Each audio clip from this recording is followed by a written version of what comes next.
So imagine waking up one day and finding out that the rules of the games have been changed, but nobody asked the players. The sacred book of the nation is being quietly edited like a WhatsApp message after it's been already sent. Would you be happy right now if you get to know that Prophet Madhuku is editing Bible verses? Well, that's how the people of Zimbabwe are feeling right now. And the wild part is, these edits, they don't start with potholes, with prizes, or with unemployment. They start with who gets to be the president and how long they get to stay in power. This is happening while you're busy choosing between data bundles or lunch.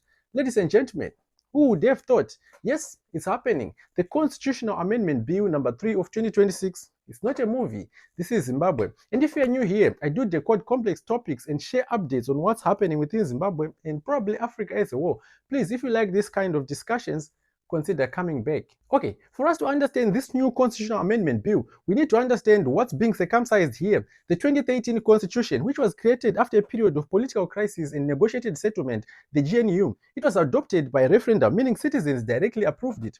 One of its main principles was that the president must be elected by the people. Section 92 established direct presidential elections so that every eligible voter could participate in choosing the head of state. Clause 2 of this new bill proposes repealing that Section 92 and replacing it with a system where the president is elected by a joint sitting National Assembly and the Senate, meaning you will choose a member of parliament who will choose a president on your behalf. This would involve approximately 270 members of parliament and 80 senators. Under clause 6 of this new bill, the president would also appoint his personal additional 10 senators, increasing the number of senators to 90. So in short, the referee gets to add the players to the team and then they play that match. The Chief Justice will also supervise the election so that it looks fair. This turns 16 million citizens into just spectators, while about 350 politicians become kingmakers. It's not much of an issue. South Africa has that same process of parliamentary system, but the political context in Zimbabwe is so different.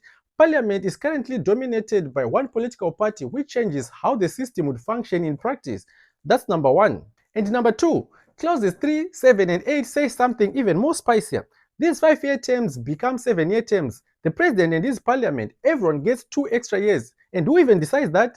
That same people. They say it's for stability and long-term projects. They say elections are noisy. Let's lower the volume. Let's postpone this headache. But Section 328.7 of the Constitution literally says no amendment can extend the current president's term. The clause exists because Africa has seen this movie before. Uganda did it. Rwanda did it. Cote d'Ivoire did it. Leaders changed the rules mid-game and suddenly retirement disappeared. This is why lawyers and other groups are asking for a referendum, which basically means asking the people, because touching term limits is not supposed to be a quiet parliamentary thing. It's supposed to be a people thing. 3. Then clause 4 talks about succession. Before, if the president leaves office or in case of death, the vice president usually stepped in. Simple. Now parliament chooses a new president, which sounds democratic until you remember parliament is controlled by party factions.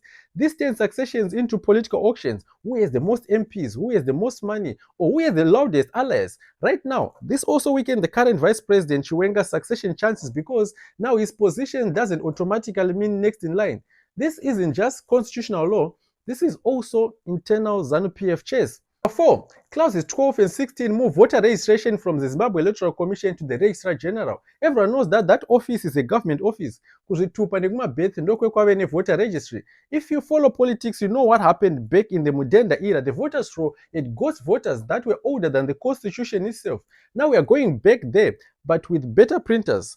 They say it's efficiency, critics say it's control, and control of the voters' roll is control of democracy. Number 5. Clauses 9 to 11 create a new Zimbabwe Electoral Delimitation Commission responsible for drawing electoral boundaries. Dova Zama boundaries in my constituents and Dova not decide where you will vote. These functions would be removed from the Zimbabwe Electoral Commission. The government says this separation eliminates overlapping responsibilities and improves institutional efficiency. Critics argue that's not the case, as members of this new commission would also be appointed by the president. Boundary drawing would become more political influence, meaning the president will have the power to influence members of parliament areas of responsibility. The same members that will again vote for him in the parliament. Number 6. Clause 14 removes public interview for judges.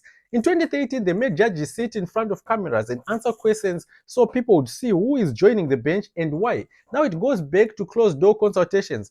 Trust me, timing is not random. These courts may also soon decide whether this amendment is legal. So changing how judges are appointed is not just a side story, it's a planned strategy. Number 7. Clauses 15 changes the Defense Forces duty from to uphold the Constitution to act in accordance with the Constitution. Government say it's just wording. We all know when it comes to law, wording matters, especially in a country where military once helped change leadership. Uphold sounds like, no, just guard it.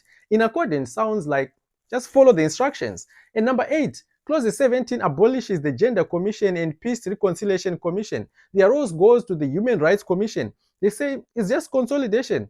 But well, for effect, the Peace Commission was created to deal with the Gukura Hundi and political violence. Removing it quietly closes chapters that were never fully opened. 9. Then there's traditional leaders. Chiefs were banned from party politics to protect raw voters. Now they can openly campaign, which is honest, yes, but also dangerous when chiefs control land and food aid. They also run traditional courts and decide who did what. So just imagine if the courts were to be allowed to directly influence who you vote for. I'm not saying they don't. Okay, let me stop there. But in this case, I'm just saying neutrality dies politely. So I've said all of this, but how does all of this connect? Parliament elect the president, parliament size increases with presidential appointees, electoral boundaries are drawn by a presidential commission, voters' roll is now kept by a government office, judges are appointed without public interviews, chiefs can campaign, terms are extended. This is not just one amendment, it's a system redesigned. Other countries tried this. Uganda removed term limits in parliament. Rwanda changed the constitution but through a referendum. Zimbabwe is trying the parliamentary route with no referendum. That's the key difference here. And history says once citizens lose direct power, it's very difficult to get it back. And who benefits from all of this? The ruling party leadership, faction managers, everyone who controls parliament. And who doesn't? The ordinary voters, you. First-time voters, youth who already feel politics doesn't care about them. Did you know that Zimbabwe 60% of the population is under 35? These changes affect a generation that didn't even vote for that 2013 constitution. It is being debated in parliament and has not become law yet. MPs and senators will vote on it. There might be public consultation. If it passes, it will go to the president to be signed, after which a new delimitation commission will be created to redraw the electoral boundaries. So right now is the last chance for people to question and influence the changes before they become permanent and start deciding who votes where and who is more likely to win. The government is saying this brings stability. Critics are saying it brings silence. Maybe both, but stability without accountability becomes comfortable for those only in power, not those in queues. Constitutions don't die loudly, they die in clauses, clause by clause, section by section, with nice words like efficiency and continuity. This is not about just one man. It's about who chooses leaders in the future, citizens or politicians.